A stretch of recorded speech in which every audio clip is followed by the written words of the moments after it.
So I want to first of all, again, to say that we are extremely gratified to have the two federal agencies that are represented by these two gentlemen here before us today. These represent the guideposts, if you will, on the spectrum that we're covering. Technology on the one hand and energy on the other hand, right? And we talked a little bit about this in the last panel.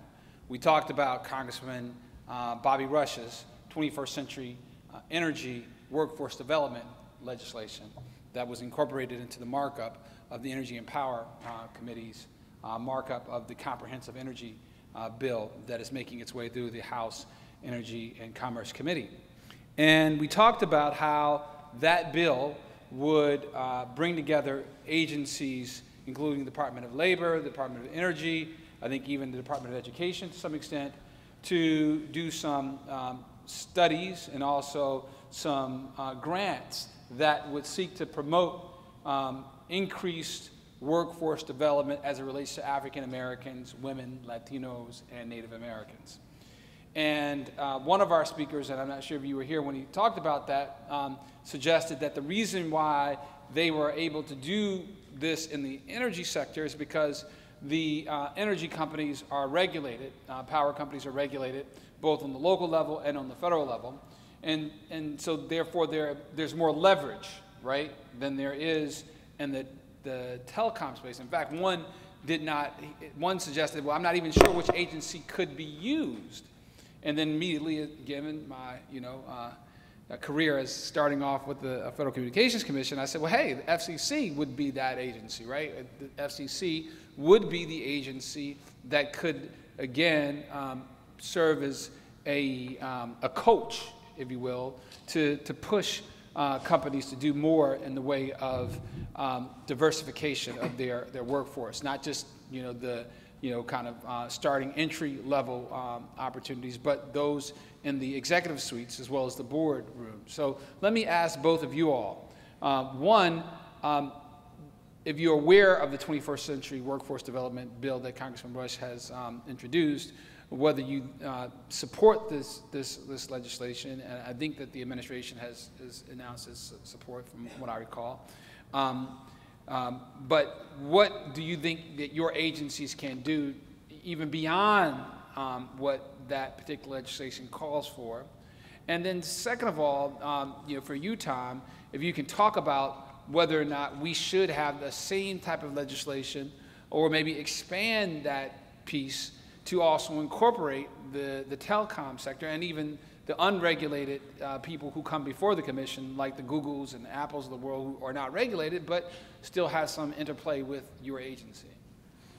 Okay, well, thank you, Talib, first for inviting me here, and congratulations to STEM4US. I think this is your second annual conference. The work that you do on digital inclusion is obviously something that at the FCC and certainly in my office that we support heartily.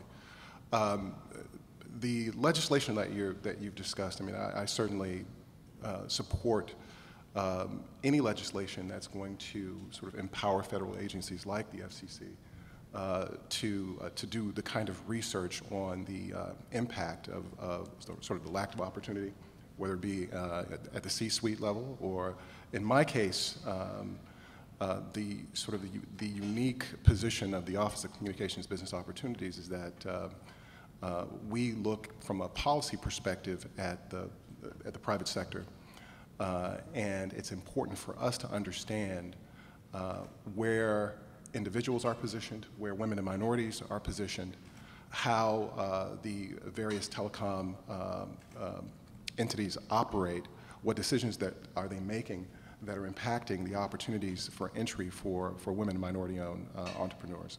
Again, my specific focus is on the supply side, so I'm looking at entrepreneurs, and to the extent that Congress is willing and able to empower other federal agencies, and certainly federal agencies like the FCC, to go out and get the answers. I always call it aim and then shoot. I mean, we certainly have to. We often say, and the chairman often says, that we are a data-driven agency, and there are certain constitutional impediments in place. Adirond v. Pena, which was decided by the Supreme Court in 1995, which places certain strictures on federal entities and their efforts to create opportunities for women and minorities. So there's a heightened level of scrutiny. So in order to make sure that we're in compliance with Adirond, further research, the ability to go out and get the data that we can show the court. And I'm sure you all, some of you all who are lawyers may know about Adirond, but those who don't know about Adirond, Thomas, you can elaborate. Adirond, is a good constitutional law topic. I'm sure Kedrick, I'm sure you guys had that in your con law classes. Yes. But can you speak about the challenge that Adirond poses to the FCC in particular in trying to push the door open wider for African Americans, women, Latinos, and Native Americans? Well, right, and I don't want to bore everybody with a law class, but Adirond, when it was decided in '95, essentially imposes a burden on any federal agency, on the U.S., on the federal government, if you're trying to proactively create an opportunity for women and minorities. But let's first of all talk about minorities, because there's a different standard that applies to women. The court is going to look at any preferential program, if you will, and they're going to apply a heightened level of scrutiny, which is strict scrutiny. And Thurgood Marshall was one to say strict scrutiny was you could practice it, but pretty much it was fatal if that level of scrutiny was going to be applied. So it's the highest level of scrutiny, and that imposes on the government a responsibility to, with respect to the initiative, there needs to be a compelling governmental interest and in sort of resolving that issue. And so that's often been debated in courts, what amounts to a compelling governmental interest. And then whatever your solution is that we tailor, it has to be narrowly tailored to that specific injury, if you will. So all of that to say is that when we, to the extent that the FCC and probably the federal agency that's most active in this area is the Department of Transportation, they've got to have a lot of data in their pocket before they go into court. So, and in order to get that data, we got to do the research. So I think that sums it up a little bit. Outstanding. And we're going to talk about this issue of whether or not there's a compelling government interest when you have African Americans and women being brutalized, in fact, in some cases murdered in police custody, whether or not there can be programs that are narrowly tailored to particularly undo the injustice that has occurred as it relates to African Americans not having access to the type of venture capital that their meritorious ideas would warrant, and whether or not there is a compelling government interest to make sure that the best products and services that we have as a nation are being made available to the public through having equitable distribution of venture capital. But to Kedrick, I mean, you are the agency that would be the lead of implementation of the Congressman's legislation, and I know you are in the department. You're in the Department's General Counsel's office, so I'm not sure if you are as keenly aware of this as I'm sure your colleagues in the legislation shop are. But generally speaking, you know, what are your thoughts about that particular legislation, and do you see some analogies in the technology and telecom spaces? Okay.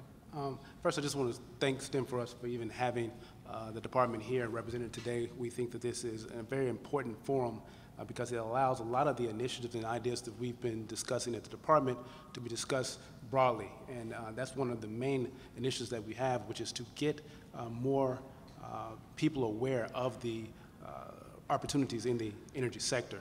To answer your question about the legislation, I am familiar with it.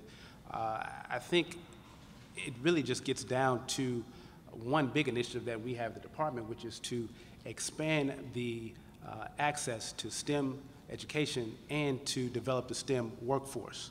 The legislation will probably take a while to happen, like all legislation. So I think your point about what can we do beyond that legislation is something that the department has been focused on since the president put out some initiatives that he wanted to pursue with respect to STEM education and to the STEM workforce. One initiative that we have that is similar to what is trying to be done with the legislation is the Minorities in Energy initiative. That is an initiative that was started in 2013 by Secretary Moniz, and the key that we are trying to really get across is that public awareness with the opportunities in energy is critical. So the MIE has developed a complete collection of leaders in industry, leaders in academia, leaders in nonprofits who are committed to working with the department to inform and inspire the people, particularly those underrepresented communities, the minority communities, to pursue careers in STEM and to pursue careers largely in the energy sector. One part of that will happen tomorrow. There's a forum here, the Minorities in Energy Forum, that will be held at 2 p.m. I do invite all of you to attend then because there's a conversation and initiatives that will really be trying to implement what is discussed here today. The second part is that you can inform people about the education and about the opportunities in the energy workforce, but do you really provide the pathways? And I think the legislation focuses on trying to do more than just getting the information, but ultimately you want people to have pathways to these careers so they just don't know about them, but they actually can participate. The Minorities in Energy initiative is focused on providing the internships that can start the pool of high school students, college students, and graduate students in jobs related to energy, not only in the department and in the national labs, but also partnering with the actual industry so that people can have jobs in the private sector that will allow these opportunities to be available to a broader range of individuals. So let me go into this conversation a little deeper, if you will. We have at your particular agencies, over $1 trillion of resources. You have the federal resource of the public airways, right, including the broadband, airways, if you will, that are being utilized. In the context of energy, you have nuclear energy, you have the trillions of megawatt hours that are being developed by that sector alone that you all are involved in regulating, as well as some of the other energy companies that are involved, including the type of investments that you all are making in the national laboratories, along with the grants and contracts, as well as the loans that are being made by your department. One, has your department invested the time to do the study, as was mentioned by Tom earlier, in terms of what the status of diversity is, if you will? What grade would you give? Is there any grading that you all, as an agency, is doing to assess what is the current marketplace looking like, right? Particularly for African Americans, Latinos, women, and Native Americans. I can definitely say that although I am not aware of a particular study, it is no secret that minorities are underrepresented when it comes to STEM workforce or to just jobs in the energy sector, period. And it's because of that obvious concern that there are various initiatives that we've had to start to address that disproportionate workforce. A workforce that disproportionately does not have the diversity as other sectors. Yeah, I'd second that. I mean, we all know that we're underrepresented. Women are underrepresented. People of color are underrepresented. The whys and the wherefores of that go deep.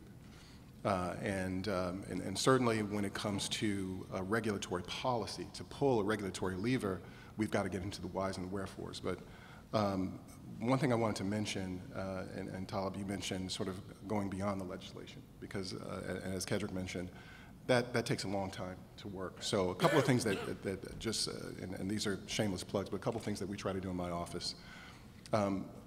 Again, I'm focused on business, small business. I'm focused on the individuals that are supplying content, service, ideas, products. And my perspective is, what can we do? How can I use my platform to increase participation, to increase inclusion of women and minorities in that space, in the tech space, in telecom and media, so on and so forth.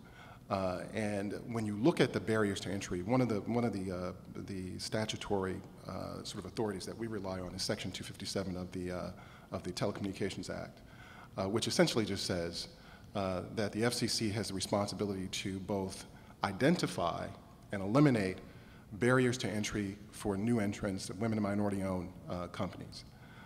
So the first part of that is what can we do to identify the individuals that are being kept out of the market, and why are they being kept out of the market? You mentioned broadcast, but you also, I think, alluded to spectrum. I've always said, and I'll say it here and loud, spectrum is a big man's game.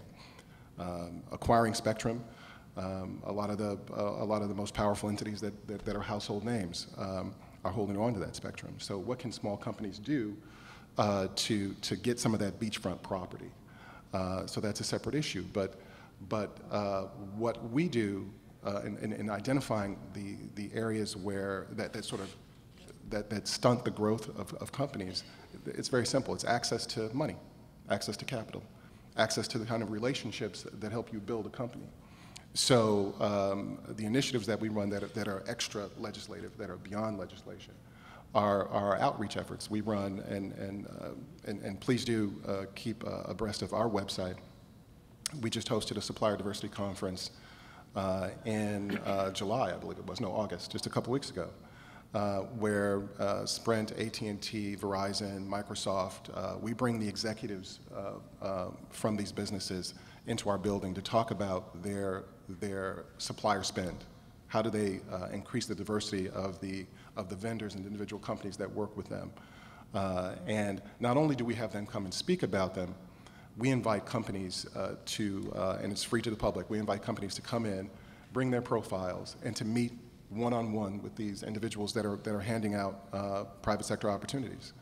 We do that on an annual, probably at least once a year, oftentimes more. We also have a tech initiative. We had a tech fair that we hosted in January, and we're anticipating that we're going to partner with Silicon Harlem in October. As a matter of fact, if you visited our booth, there's a public notice on that very event. We're inviting innovative young people of color who are in app design and IT to come and meet with private equity individuals, private equity incubators, and other individuals that understand how to launch new businesses, and to pitch those businesses and get the kind of mentoring that they can't get otherwise, get the kind of meeting with decision makers that they can't get otherwise. So those are the types of programs that we put forth. My focus is getting people access to the kind of relationships that better their business, getting people access to the individuals that are making money decisions. Because most of the time, a lot of the companies that come in have never had that door open. So we can use our platform to do that. So let me ask you this. The president's term is about to end. Some have speculated about, wouldn't it be great if the president went for a third term in office, I mean, so, and I mean, honestly, there's been some rumors, that there was some of that thinking at least, but, perhaps the vice president may run, and perhaps that might be the continuation of the president's third term, if you will. But, what could you say if, you were to do a course, and the title of your course would be Diversification in the Era of Obama. And that's a course that you're now being hired at Howard University or Spelman College or Bowie State, absolutely, or Wellesley for that matter, or some of our Latino serving institutions. And you all were teaching that course. Both of you all were teaching that course. Kedrick, and I know you're a law school professor, so you know how to teach these courses. What would be your syllabus or syllabi for multiple courses that you would be teaching for an overview of what, particularly in the Department of Energy, the difference that this Obama administration has made on the lives of people of color in your industry, or in your agency, and in your industry that you regulate, if you will? A very good question. I think one thing that I've noticed is now the focus on what we just mentioned, which is that clearly there is an issue when you don't have a diverse workforce in energy. And clearly it's more diverse than it has been in the past, but you look at it and you think that more work needs to be done. I think with this administration, there's more of a actual doing to address that problem. So within the department, what I've seen is that you have more actual activity happening besides just a list of things that we want to do. So you have programs that are truly trying to address a point you just made, which is that you need entrepreneurs to have access to relationships and different businesses to launch what they're trying to do. But the department is focused on helping minority businesses get access to the technology that you will need that can be marketed so that you actually have a business that venture capitalists think that, hey, that can be profitable. I mean, just one example is that we have a lab to market program where we take interns, basically graduate students, have them work in the labs to work on technology that is there but has not been commercialized. That's an issue. You have the top labs in the world that have come up with all types of great ideas, but no one's there to take that idea and actually market it out. Well, we've given that access to that type of technology to interns. And there's a program to have them get access to the technology, work with the scientists and engineers so they can develop and understand it. These are paid internships? Paid internships. And then work with the right incubator, work and understand entrepreneurial, get entrepreneurial training so they know how not only to pitch it, but understand market analysis and can actually do something with that. So to sum up, I just think that in this administration, there's been a focus on going beyond simply listing the problems with diversity and the need to fix it, and truly taking steps to make it a better situation. Yeah, I mean, I'd add to that, and I absolutely agree. I'd add to that, I think, what this administration has done and the focus that it's put on the FCC's enforcement and regulatory efforts is digital inclusion. When I started at the FCC in '09, one of the first initiatives from the first term was the National Broadband Plan. And one of the things that the National Broadband Plan, one of the outcomes, one of the results that were recognized was that the under-inclusion of minorities, people of color, in terms of their participation and their utilization of internet technology. And we're talking about small businesses as well. The lack of access that small businesses, and particularly minority-owned small businesses, had to broadband tools that would help them grow their businesses. So the FCC was very focused on understanding what we called the lack of adoption in minority communities of broadband tech. Everybody else is using it now. Everybody has a phone. Everybody has a computer on their hip right now. And businesses that weren't using that technology were behind. Individuals, obviously, that don't have access to that technology are behind. So I'm talking about the business end, but also on the consumer side. We've all heard about communities that are low adopting because they don't have the money necessarily to have a link, or their communities are actually underserved by the ISPs, the internet service providers. So if you're in an internet desert and you're trying to research a job opportunity, or you need to research a term paper and you don't have access, then obviously that's something that's debilitating in terms of your development, either as a student or a professional. So the FCC has looked long and hard at that issue, and how can we increase adoption in communities that have been traditionally disenfranchised.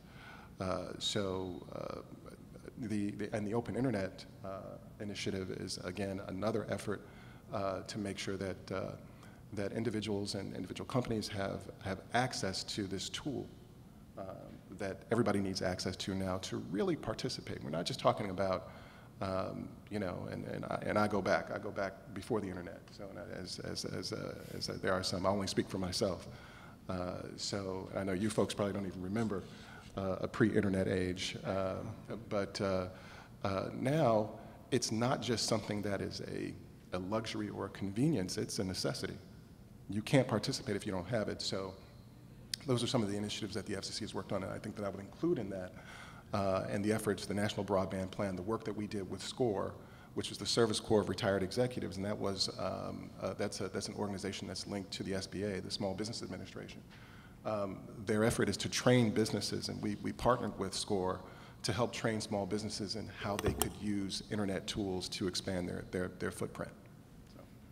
So I'm going to go over a couple of programs that existed before the administration, and just, you know, again, kind of ask us to really, you know, quantify, you know, what the administration has done to add value or come up with its own, you know, because you mentioned the broadband plan, and it was my understanding that when the administration first came on, the idea was to have, you know, a time after the end of the administration where broadband was ubiquitous, that we would be able to come into this room or walk down the street and, you know, have open, you know, broadband access, and that people wouldn't have to essentially necessarily be reliant upon, you know, their AT&T networks in order to get to the internet. And I know, actually, we had invited a couple of representatives from the District of Columbia, but DC is working on a rule that would allow,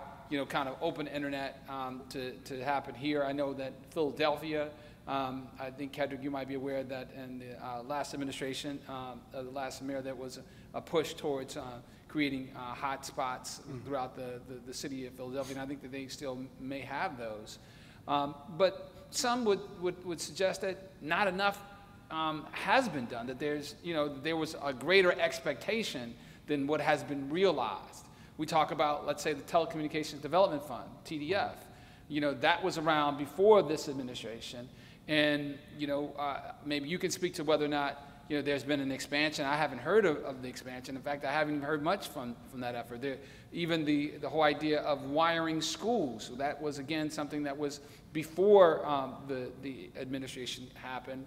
And I know that the grant program that the FCC oversees continues, but there doesn't seem to be, you know, you still see here in DC public schools and even Prince George's County schools, you know, while they may have access to broadband, there's clearly not enough actual hardware, and moreover, there are not enough teachers in the classroom to teach computer sciences, because, you know, it's my understanding that all the Prince George's County public schools, that less than 2 high schools in Prince George's County teach AP computer sciences. So, I mean, perhaps you guys can, I know that's a kind of a tech focus, but perhaps there's an analogous concept in the energy space as well. Well, let me take a bite out of that, and I'll cede to Kedrick. There are a number of things that you said. So the National Broadband Plan, you talked about the ubiquity of broadband. And I won't speak to that in terms of the suggestion that it would be free. Access, what we're dealing with, even before we talk about cost, is whole communities and swaths of communities that don't have an internet connection. Can't even buy it. Right, can't even get it, because it's not, you know, whether it's a rural community. I mean, we generally don't have that issue in urban areas, but certainly there are urban areas that are underserved, particularly, you know, poor neighborhoods that are underserved, and certainly, you know, you know, Verizon Fios isn't everywhere, and the cost of Verizon Fios is high, and so there are a number of issues like that in terms of how do we make it available everywhere at costs that are reasonable, and that are accessible for people who don't necessarily have the financial resources. So that's the first push. And again, the federal government doesn't, you know, lay the wiring. You know, that's all done by the private sector. And the push here, there were a couple programs that predated this administration, Lifeline and Link Up, You know, once upon a time, not everybody had a phone. And now I think the percentage, and I'm sure Karen would correct me here, I'm sure that the percentages, it must be close to 99% in terms of homes that have a landline. Now that may be reducing because I know this next generation coming up, they're like, landline, why would I need that? But back in the day, we all had that, and there are funds available through Lifeline and LinkUp to make sure that people have access to a phone. Now there's an effort at the FCC, policy-wise, to modernize Lifeline and LinkUp to take those funds and make sure that they're utilized for communities that need access to the internet, and so that effort is still ongoing. So there are a number of things, and I won't go into a lot of detail about the complications of topography. I have meetings in my office with broadcasters who exist in areas that are challenging in terms of the map, in terms of mountains, deserts, those types of things.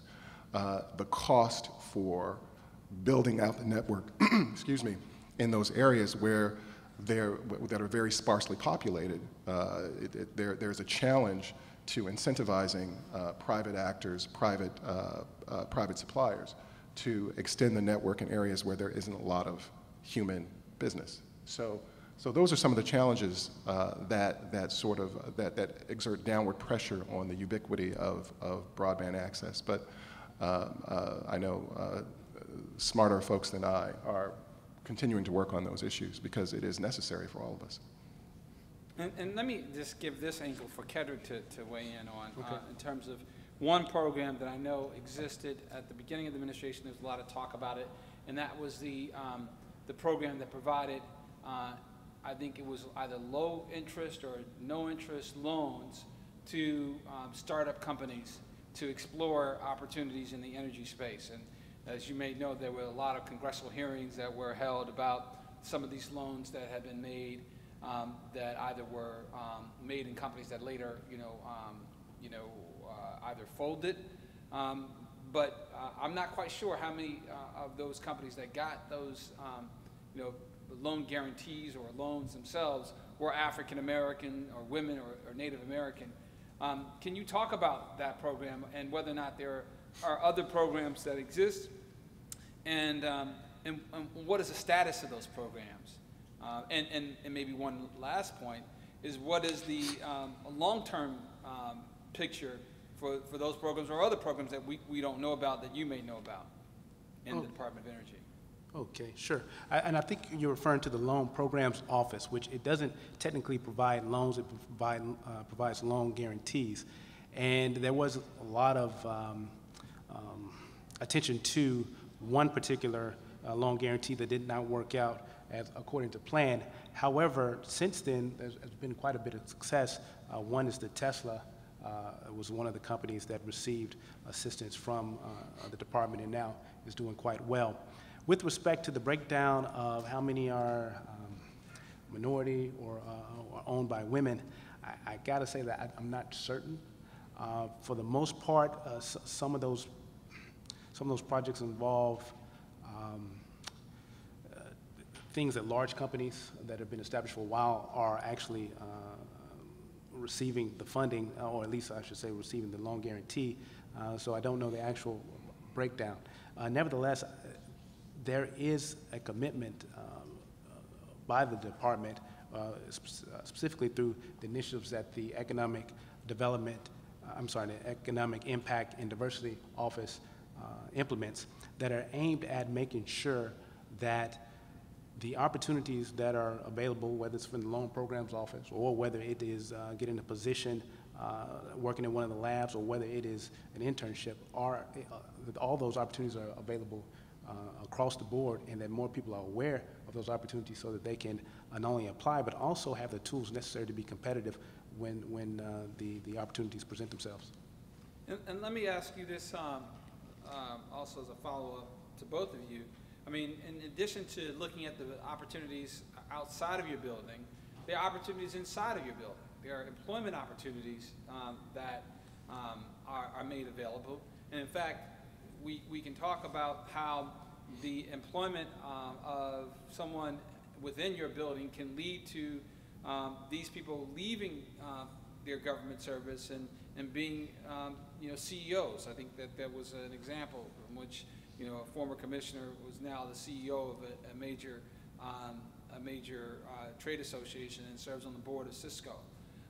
What are you all doing personally and within the offices that you run to make sure that we are doing a better job to bring, you know, talent, diverse talent within the doors, recognizing the type of impact that could have on changing the equation, if you will, outside of your doors?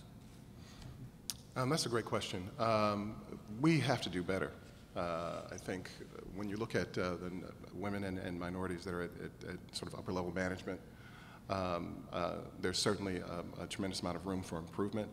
I personally have a very diverse staff in OCBO, but you know, we're a relatively small policy office.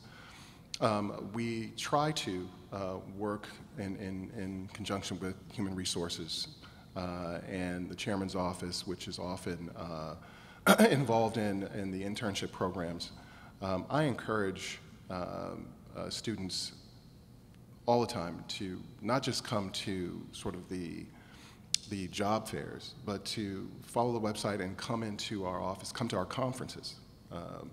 The FCC has conferences on a regular basis, not just my offices, but if you want to learn about technology opportunities and policy opportunities in the federal government, I encourage students all the time to make sure that each federal agency has a website. And all of our conferences and activities are free to the public. So I encourage all of you to attend those, and because there are decision makers that are there at those conferences, you learn more about what the FCC does. You know, where the FCC is somewhat obscure. People always think, oh, you're the agency that keeps people from cursing on TV, but obviously there's tons more, and that's a very, very tiny part of what the FCC does. And so, learning about the federal agencies that you're interested in, and because there's an open door policy, attending those conferences, meeting the individuals that are there, and working in those various agencies, I think is something I heartily encourage. And I certainly have had conversations with the chairman's office about the diversification of our workforce, and continue to do so. And as a follow-up, before Kedra comes on, again, I worked at the FCC, and I'm going to ask you this because you're still there. I mean, can you see demonstrably from 2009 when you came into the door of 12th Street Southwest and now a demonstrable improvement in terms of the hue, and the gender, balance inside your walls? It depends on what level you're speaking on. I think the FCC, across the agency, we have some 1,700 employees, and I see tons of people who look like me. Now, at the chiefs meetings, with the chairman, that's less the case. So I would say, certainly under the chairman and chairwoman that I've served under, there have been efforts at change. It's probably, I think we came in the door at the beginning of the administration with a little bit more diversity than had previously existed. I think that has stayed fairly steady. I think there's a continued commitment. Is there a percentage? Can you give I'm not aware of the percentage. I deal with. Does your office conduct that type of study? No. I don't think there's a study. I can go back. I think the Office of Workplace Diversity would be in a better position to know what our numbers are in the building. I certainly know what I see when I'm dealing with the chairman's office, which is fairly diverse in terms of his senior legal counsel. He has a number of women. As a matter of fact, the chief of staff, Ruth Milkman, is a woman, and Commissioner Clyburn, her staff is fairly diverse. So that's sort of anecdotal, but at the leadership levels, I think Chairman Wheeler and former Chairwoman Clyburn made some choices to make sure that there was some increased diversity at the bureau and office head level. So I think There's certainly, I would expect that there's an improvement in the last several years versus the few years prior. But there's more work to do, certainly. And Kedrick, I mean, I know your office is actually involved in hiring. And I don't know, if you are on the hiring committees or you're appointing the people to hiring committees, but, for people out here who want to get into your agency in particular, and maybe in the General Counsel's office in specific, I mean, what would you advise them? And really, you talk about, okay, we can go to it and we can host a career fair, but are jobs really being given to people who come to career fairs, or are there niche, networks of people who are in, let's say even middle level management, who are making decisions because they're on the hiring committees or they're responsible for, setting up the panels, and sometimes they may, work with their buddies and say, okay, I'll give you guys, I'll give you this job, you give me the next one, for my people, and I hear about that, and so if not enough of us are in the building and on these hiring panels, then some people say, well, we got people in the building, but they're not on the hiring panel, so they're not really in a position to really make the decisions. What can we do? What can you do to change that? Well, the first thing I would say is that I have not seen anything that's that corrupt going on with people saying, I'll give you this job and we may switch this job for that job. I'm in the General Counsel's office, and I have been involved with the hiring there. For the most part, what I see is that the applicant pool is not diverse, and that's one thing that I've been trying to change by simply alerting people when the vacancy announcement comes out, so that a complete diverse pool of people can actually apply. And when I was in private practice, I practiced in a law firm before I came over to government, there was always a lot of recruitment from the private firms, with letting everyone know that they were hiring. And then when I was in law school, there was a big push to go to the private sector. There's not such a big push to go to government, and specifically not a big push to go to the Department of Energy. So what I've been trying to do is actually send out the announcements, not only to the various law schools that have large minority populations, but also to the respective minority bar association. When it comes to applying for federal government, it really is so regimented that there's not that much room for people to do a lot of favoritism. You send in your application is reviewed, and it really is a fair process compared to what I've seen in the private sector. So I think people should be encouraged by the fact that if you apply for a job in government, go through USA Jobs, for the most part, that job actually exists. I know a lot of people think that people put out a job announcement when they actually know who they're going to hire. I know that clearly could happen, but I haven't seen that. Even if you have someone in mind, if someone else has a better resume, that they will be able to get that position. So I think people should be encouraged, and I think that particularly I'm responsible for making sure that more people know about those vacancy announcements when they are published. Yeah, I would definitely echo that. I mean, I think that one of the constraints that we have is budget. So anytime, if I may have an opening in my office, just to sort of speak pragmatically about kind of how this works, and I agree with Kedrick, it is a rigorous process. I have to check with the Office of the Managing Director to determine whether or not we have budget for an internal hire, that's a different process, or an external hire. So even if I had an idea for an attorney position, and I might have a thought as to who I'd like to be in that position, if it's going to be an external hire, I am required to make that public through USA Jobs, and I'm required to interview, and my colleague Karen Beverly will attest to this. We've had this, we've gone through this process a couple times. I'm required to interview a broad applicant pool. I think where there is a challenge, and I think Kedrick alluded to this, is that these postings will go up in USA Jobs. I too am a prior law firm.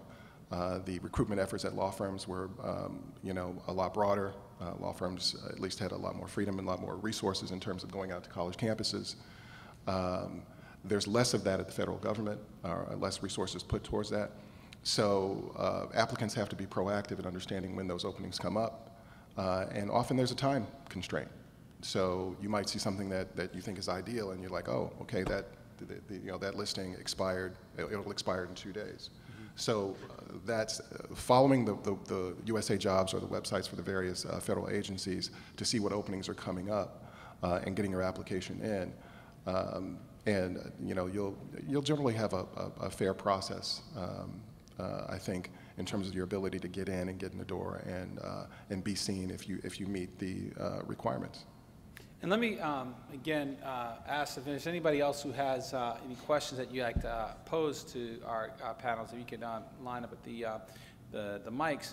But let me ask this as anybody's mulling over their question, this question. So let's talk about post-Obama administration. Both personally, if you would be willing to share, as well as, your outlook for your industries. What do you see? I mean, do you see your ability, as a result of your relationships that you've been able to develop and forge, going over to be in a specific project that you'd like to champion?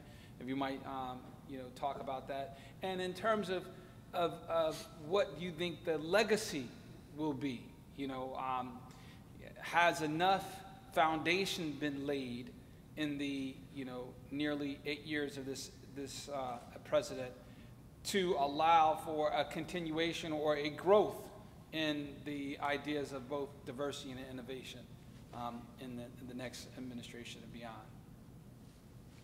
Well, I'll start with the first part of the question in terms of any relationships that I've developed and any projects that I would pursue. I really haven't started thinking about that, and it's not necessarily my goal to stay within the energy sector because my background is ethics and compliance, and so this is more of a legal position as opposed to pursuing any opportunity in energy. But going to your second question about the foundation that has been set, I will say that the goal, I believe, is to set a foundation with these initiatives, specifically the Minorities in Energy Initiative, to make sure that it is something that continues after the Obama administration, President Obama's administration.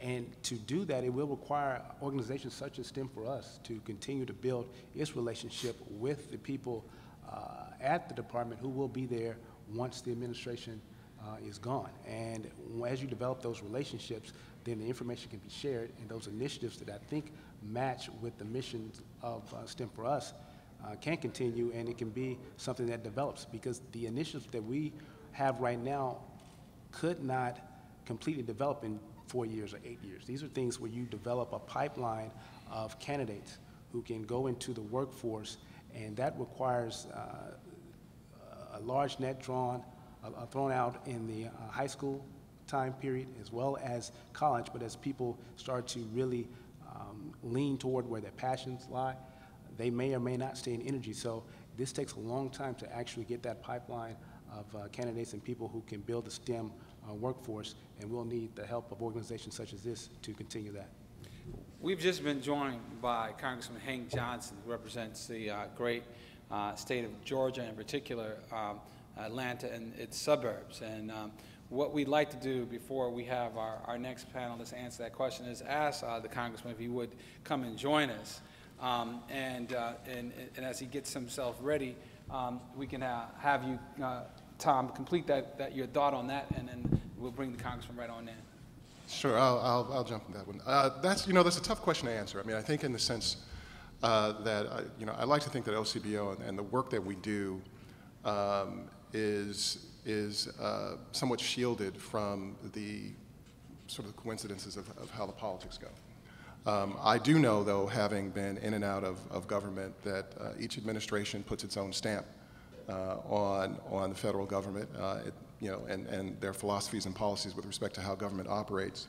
That does have an impact. I was at Department of Justice earlier in my career, and under 2 different presidents, and there was a very different focus in both of those administrations. So it's hard for me to anticipate, without knowing who that next individual will be, how that's going to impact the work of OCBO.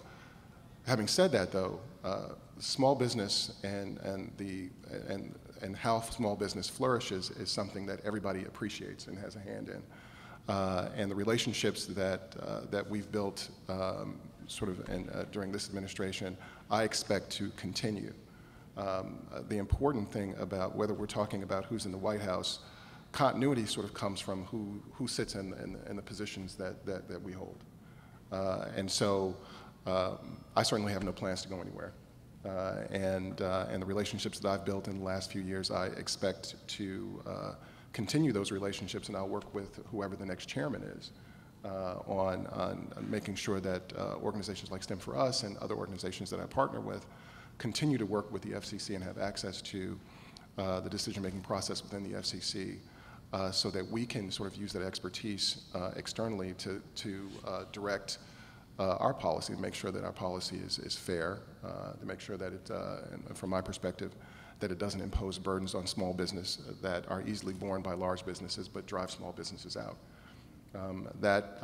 The legislation that empowers my office is in place regardless of who's in the White House. So we have a responsibility to make sure that we're protecting the interests of small businesses as the FCC sort of wields its regulatory pen.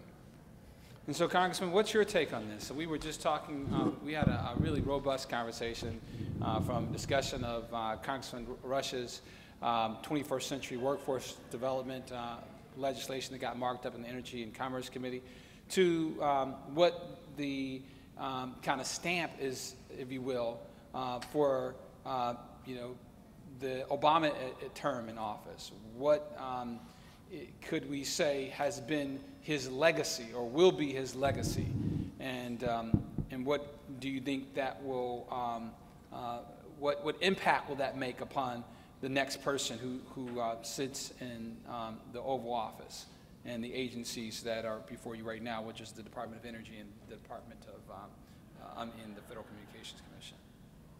That's a great question, and my pleasure to be here. Sorry I'm delayed. This is the first event that I've had with the CBC, but it comes in the midst of a pretty busy day. So I know the rest of the annual legislative conference is going to be hectic, but I'm happy to be here today and happy to be discussing or a part of a panel that is discussing such a foundational issue as energy and diversity in that sector. And your question related to the current administration, President Obama, and the legacy that he will leave on this area, I think will be profound. I think back to his first State of the Union address, and I remember clearly he ticked off 3 points that he wanted to focus on. One was healthcare, the other education, and the last was energy. Healthcare, education, and energy. And I think to last night, as I was watching MSNBC, and I was watching a Republican commentator under questioning from Rachel Maddow, talking about the impact that Donald Trump is having and what that means. And what he pretty much said is that Republicans realize that the president has transformed America. They translate that into, okay, America has used to be great, and now it is in ruins because Obama has changed everything, and so the Republican candidates are now on the message that, okay, he broke it, America can be great again, and I'm going to fix it, and this is what we're going to do. And so that's the message that they're putting out. But implicit in their message is the fact that President Obama has transformed America. His policies have transformed America, and they have transformed in the area of healthcare, certainly. They have transformed in the area of foreign affairs and diplomacy and peace, certainly. And with respect to education and energy, he's put forth, I mean, the President's Clean Power Plan is transitioning America towards a green economy and or a renewables, but at least contracting our carbon footprint. This kind of transition is taking place at the time that there are new technology developments in power generation for consumers. Solar, wind, other energy sources are rapidly developing, while advancements like smart grid technologies and smart meters at home are reducing energy demand, saving consumers money, while empowering people with more control over their energy use. And, but underlying this innovation is education and STEM in the science, technology, engineering, and math sciences. That is what is driving this new, this transformation in the field of energy. And so I think with his emphasis on this new Clean Power Plan, yes, it is transformative. I do think it will last longer, or he's creating a legacy that will last beyond his presidency. And so that's an answer to your question. And again, I don't know if anybody else would like to join in, but let us actually do something different here, because I know we're getting ready to come to a conclusion, but let us go around the room and ask everybody here to introduce themselves to the congressman and to the, and if you have particularly a contract or a grant that you want, let's make sure that they take away something from them beyond you taking away from yourself. So let's start here with this young man. Introduce yourself, and if there's anything you'd like to ask the Department of Energy, the Federal Communications Commission, if you want job, contract, or grant, what would that be? Or if there's a policy that you'd like the congressman to go ahead and introduce some legislation, and when he gets back to his office, that he can get to his chief of staff, who is one of my colleagues, who I adore, quite frankly, as well. What might that be? So again, your name, and if you go longer than 3 minutes, I'm going to have to, give the hook and pull you down. So just try to keep it to, 90 seconds if at all possible. Take the mic. Sorry about that. My name is Devon. Nice to meet you, Mr. Congressman. Well, I'm just a student at Montgomery College, and I'm just here to, just network and meet, influences like you and others. I don't think I have any questions right now. I'm sorry, but if I have any later, I'll go up to him and ask. But yeah, that's just here to just meet. All right. So this young man, he's already independently wealthy, and he doesn't have A1 congressman in the world. And that's, I hope my son will be like that. You know what I mean? That he'll be able to go up and not have any wants, but maybe he at least will have some ideas. We're going to just ask everybody to kind of quickly migrate to the mic. Mr. Muhammad, can you go straight ahead, and the young ladies after you can go right as well. Good. I think it's still more. Good afternoon, gentlemen. My name is Muhammad Bashir. I'm an attorney out of New Jersey. And since I have the microphone, any of you, since you all are probably attorneys, you know that you never give an attorney an opportunity at a microphone. And I'm kind of like a historian, and I want to kind of put this question into perspective, and that is this. I mean, go back and think about Brown versus Board. Think about the time, the concept, and what it was that Black, Latins, minorities were trying to accomplish with Brown versus Board. Eventually, Brown versus Board becomes a mainstay in the struggle of civil rights. That is, that the educational process that is once separate but unequal is now meant to be integrated, more focused on raising the equality of all people within the system. We now jettison toward 2015, and we're talking about STEM as an educational opportunity. But still, it always seems to me, historically, that the level of the success that we raise up to becomes evened out when everybody has access. My question then is, if, I think it was the gentleman in the middle from the FCC, you said there's a lack of access to broadband. There was a lack of access to broadband with small businesses, and I'm a small business. And so I recognize that the necessity for the internet and things like that is absolutely, you can't live without it nowadays.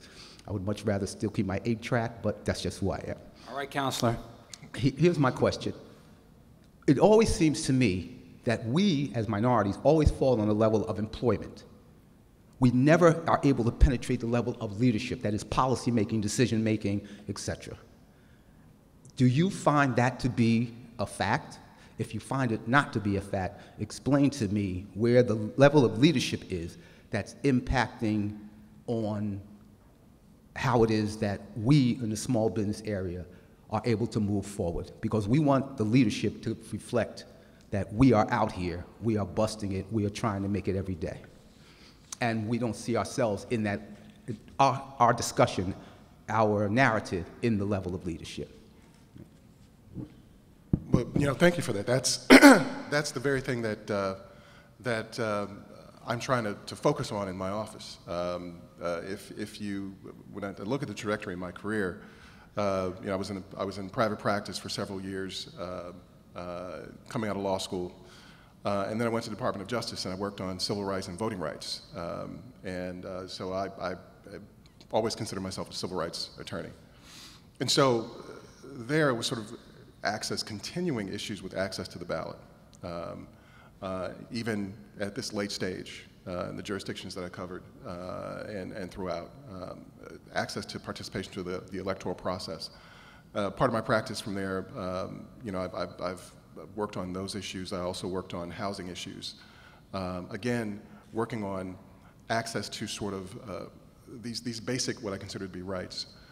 Where sort of my career trajectory took me in private practice, I started looking at business, and I started looking at, we're talking about voting, we're talking about housing, we're talking about these things that are traditionally in the civil rights arena, and I became more fascinated with the issue of how do we create opportunities for our small businesses, and I use the term small business because they all start small until they grow, and you don't grow unless you get access to capital, access to opportunities, access to relationships.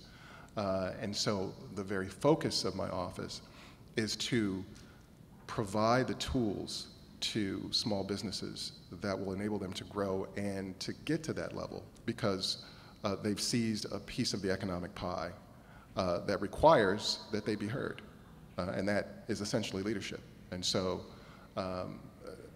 all we can do is use this platform to make sure that we're pulling the people together, the stakeholders together who believe in that philosophy. And we continue to do that because you're right. I mean, we need to have, unless we have economic power, the rest of the stuff is really sort of an ask as opposed to a demand. So I don't know if that answers your question, but that's my focus. And so, we probably don't have enough room for everybody to introduce themselves, but we have Pat Locke here. Pat, please go to the mic. And we have another young man from my daughter's daycare center. Come on up here, young man, introduce yourself as well after her. And we'll get a couple people from this side. So you guys on that side, you stay on that line because we're going to go quickly, all right?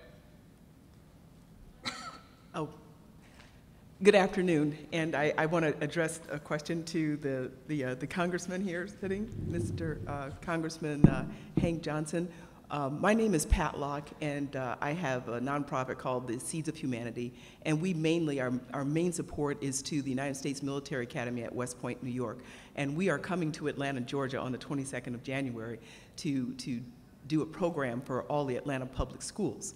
And our focus really is building what they just talked about, STEM competent leaders of character, where we have our professors from the United States Military Academy and about 20 or 30 Army cadets to come down to talk to those, those young students about being STEM competent. We bring all the toys and bells and whistles and have them work hard for about 6 hours And our goal is for them to go back and spread the word about what they learned during this camp and the opportunities that people like organizations like Department of Energy, but especially Department of Defense, that gives away tons of money in the United States for these type of programs. They have paid internships for high school students, paid internships for college students, and what we have found is that we have the educators in one session, the students and the cadets are in a different session, but a lot of those programs that they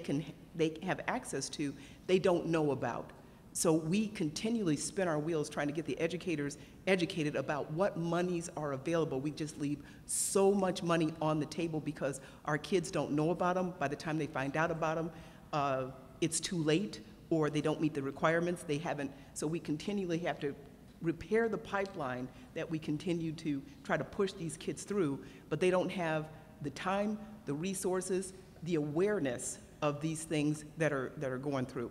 But when we talk about building leadership, we want them to, they have a whole day of just problem solving, you know, learning how to put robots together, learning how to program them and things like that all day long, and they come out of there with a whole different attitude.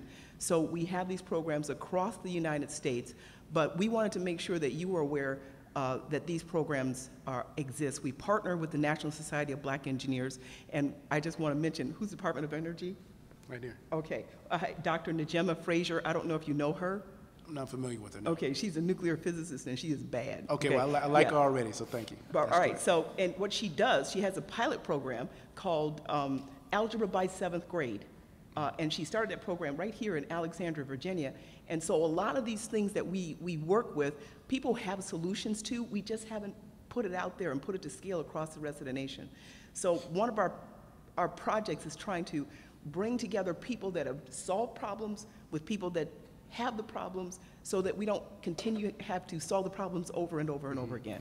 So with that, I would just like to say, help us with this pipeline of education. So when you see us coming to your cities, you know, please reach your hand out and give us your support. Thank you. Instead of getting a response immediately, we're going to have everybody get their statements to the members and the officials, and then give a response at the end, a closing response. So we'll go here and then come back there. And I will say, Congressman, about our outstanding colleague who just was before you. She's the first African-American graduate of West Point.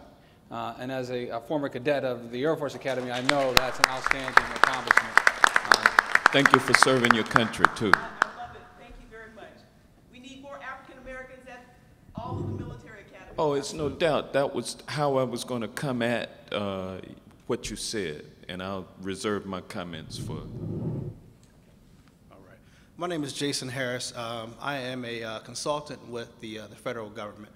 And the first thing I want to do is just say I really appreciate the fact that the Bowie students are here. I think it's imperative, and it really speaks to the model that we are attempting to kind of build here, to kind of build that lead work and that information. I'm currently completing a study through the University of Maryland, and my specific background is cybersecurity. And my study is really focused on the lack of minority participation in cybersecurity. I attend meetings, I attend programs, I am an instructor by trade for DOD, and you will be surprised of the number of classrooms that I attend, and people don't look like me. And so, one, I commend you, and I think we need to do a much more inclusive job of just ensuring that we have young people in the room, but we also have people that can talk to young people. I'll be honest, I'm on my way approaching 40, and I'm getting to that age to where I can still relate, but I don't relate like I used to. And I think it is imperative that we have people like myself, people like yourself, that we build that pipeline to continue that level of communication. It is imperative to national security. It is imperative to the work that we're looking to do as it relates to STEM. So I didn't want to say much, but you asked for speakers, and I just wanted to kind of step in and say, one, great job, keep up the great work, and as mentioned before, it's a great opportunity for us to kind of leverage the people in the room. All right, young man. All right, good afternoon. My name is Kenneth Blake, and I am from the FAA DOT Child Development Center. And I guess my only real question, because I did miss majority of it, I had to run away during nap time. So I guess my question would be, what is the best way to integrate the study of STEM to children of younger ages? Good question, good question. All right, young man. Hello, My name is Carol Reed III. I'm a student at Bowie State University. And I was just replying to what you all were saying about having an internet desert. I know that fiber optic internet, like what FiOS is, may be out of the question for wide-scale application. But I know that since the 1930s, we've been laying copper in the ground, and a good amount of broadband is based off of copper connections. Since we have a number of unused, severely unused payphones, and I know that New York has started doing this, couldn't we potentially start converting those payphones into Wi-Fi hotspots that people could access at any given time? Or likewise, couldn't we convert, since people already have a good amount of people have landline connections, couldn't you work on legislation to implement something based around that already existing connection to give people internet? I know that dial-up exists, but nobody wants to use that. So I'm just saying, since the architecture's already there, couldn't something be done? Great thinking out the box. Thank you so much. Hi, my name is Andrea Garcia. I work for a national nonprofit that basically solves your problems that we've heard today, creating that pipeline of young, diverse talent to come into the workforce. And my question is, how can we help you? How can, what needs do you have that my organization can reach out to the young adults that America considers disconnected? And how can we connect them to your organization with the skills that you need? And if you want to answer that, I could just meet you after. Thanks. Hi, my name is Dr. Lethea Jackson, and I'm not giving my age up here. I did write a small grant, and I want to call it Cyber Energy, a grant for pathway from middle to high school, Bowie to work, where you go to the high schools to teach cyber and STEM, train high school teachers to teach cyber or STEM-related criteria to build capacity at the high school level and provide exposure to the students who would not necessarily get it. To the college level, provide research and scholarship opportunities to prepare students for internships, provide college training for faculty that would involve relationships with energy and industry subject matter experts to prepare competency-based learning curriculum in STEM and cyber. All right then. So, $2 million. All right. All right, so Congressman, I know we got a round of comments and questions. Can you, give some specifics or general responses to those and send us with our marching orders? Yeah, I will say that the amount of money that America spends, tax dollars, everybody pays taxes, right? Because there are no multimillionaires in here, correct? So that means all of you, if you have jobs, you're paying taxes. If you were multimillionaires, you would have tax breaks in the tax code that would protect you from having to pay taxes. So our tax dollars, how are they spent? Primarily discretionary spending in defense spending. Large part of our budget, and a lot of the research and development that is accomplished in this nation by Americans is done so as a result of Department of Defense spending. So, and Department of Defense means military. And so there are careers in the military, and these careers, the upper echelons of these careers, your generals, your flag officers, those folks go through service academies, and you have to start preparing for service academy nominations at, it's never too early. You could start even in middle school, but certainly the 10th grade, you should be angling for a position in one of the service academies through your congressional office. Now, our congressional offices have to do a better job. Our African American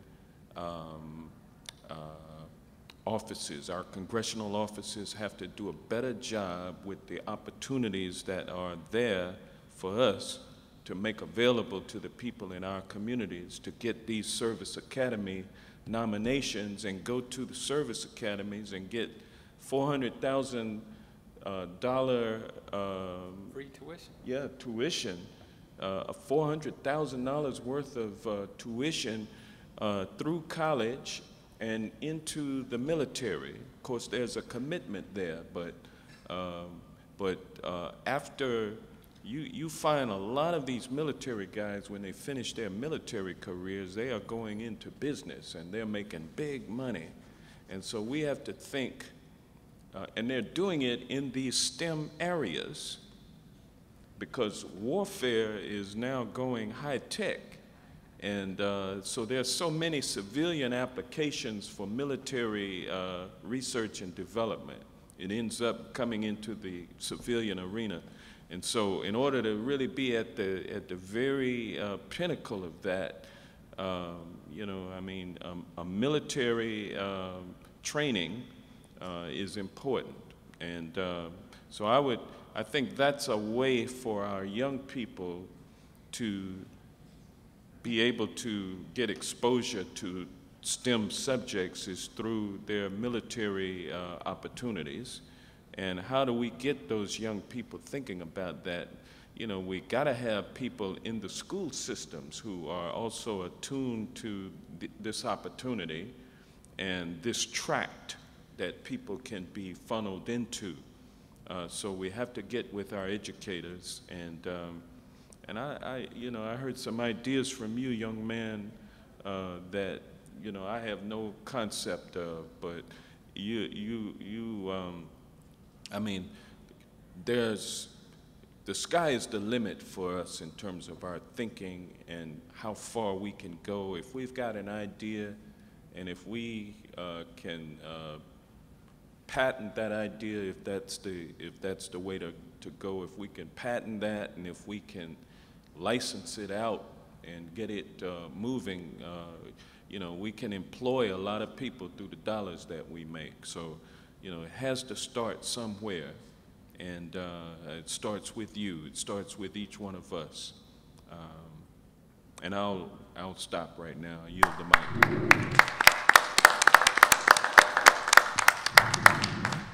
Well, I just want to say thanks again, Talib, and thanks to STEM4US for having this, and thanks to all of you for sticking with us. I appreciated all the comments that we got, everybody that stepped up. I especially appreciate the young brother whose engineering knowledge went well beyond mine. So the one thing that I would say, and actually I'll call you out in a positive way, using these events to build relationships. We have your resume, which is great, and the minute you started talking about these engineering possibilities, my head went directly to my colleague who runs the Office of Engineering Technology. So we will be in touch, certainly, and I think to all here, you know, we definitely do have an open door policy. And I hope to engage. I think the only way that we can have continuity on the issues that we're focusing on is to make sure that public interest groups that are advocating on issues like STEM4US and others continue to work with those of us who are working within the government to make sure that we're shining a light on issues of inclusion and diversity and opportunity, and that we don't go silent. And so a number of you have stepped up and have indicated that you represent organizations that can also, that we can also benefit from a relationship. And so I certainly encourage that. I think that's all I had. So I've just really been pleased to participate here, and thank you all very much. I will also say that where there is a need, where there is an underserved arena, that's the arena to go into and fill that need. All of our young people, be courageous, and there's nothing you can't do. I agree with that completely. I think you really need to recognize that the sky is the limit. that there's nothing you can't do. And I really want to thank the Bowie students for being here, and any other students who are here, because the main thing that the department is focused on when it comes to minorities in energy is getting public awareness out, just to truly first get the word out that these opportunities exist, and then second, to actually provide the access to the technology, access to the education, access to what you will need to be successful. So thank you for allowing us to participate. We do think that it is critical that STEM4US and the department continue to work together, and similar organizations. So thanks again, and we look forward to working with you in the future. So again, let us give a round of applause for our outstanding panelists.